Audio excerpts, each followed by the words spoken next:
Hello everyone, I am Manjan and welcome to the 10th video tutorial of the Verilog course series. In this video, you will be getting to know how the 2:1 multiplexer works and how to design a Verilog code for it.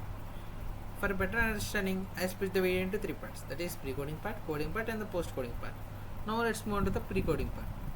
In the pre-coding part, you will be seeing the circuit diagram and the truth table for the 2:1 multiplexer and the knowing how the functionality of the 2:1 multiplexer, that is its functionality is to take any of the two inputs and drive an single output using a selection line.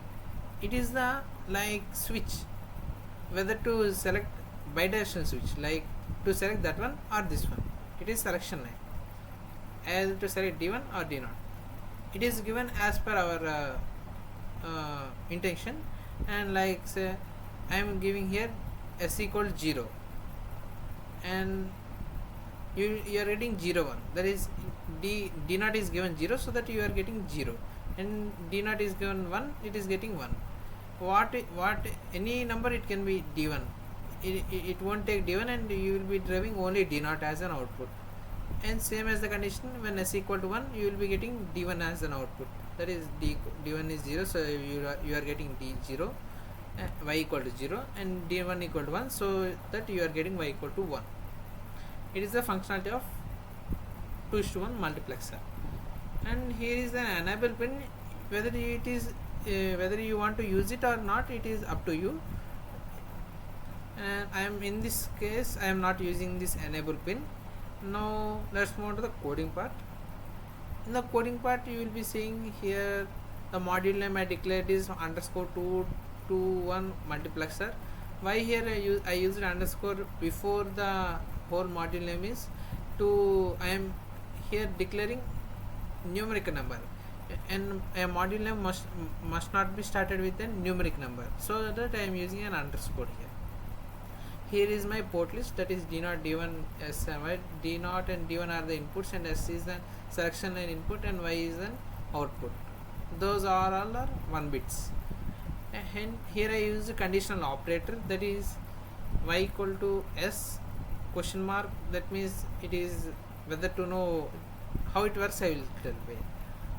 If this is the condition, whether if it is true, d1 will execute. If it is false, d0 will execute. If y equal to s is true means s equal to 1, so if s equal to 1, d1 will be executed. If s equal to 0, d0 will be executed. This is the condition.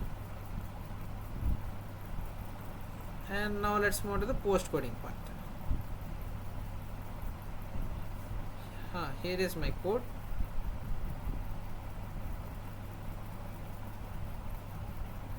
And I pre-simulated it as I always. Now I am giving, let's check out what are the condition I given. If s equal to 1, d1 will execute.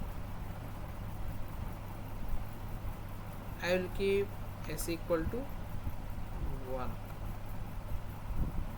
so that d1 will be executed.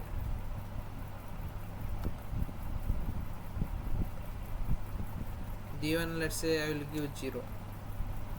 d0 I will keep as x,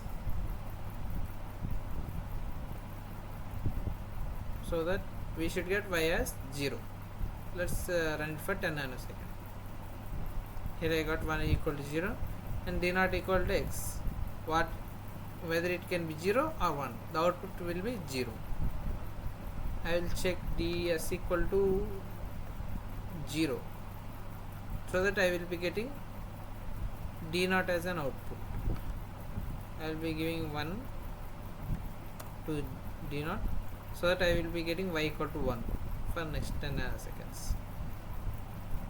Here I got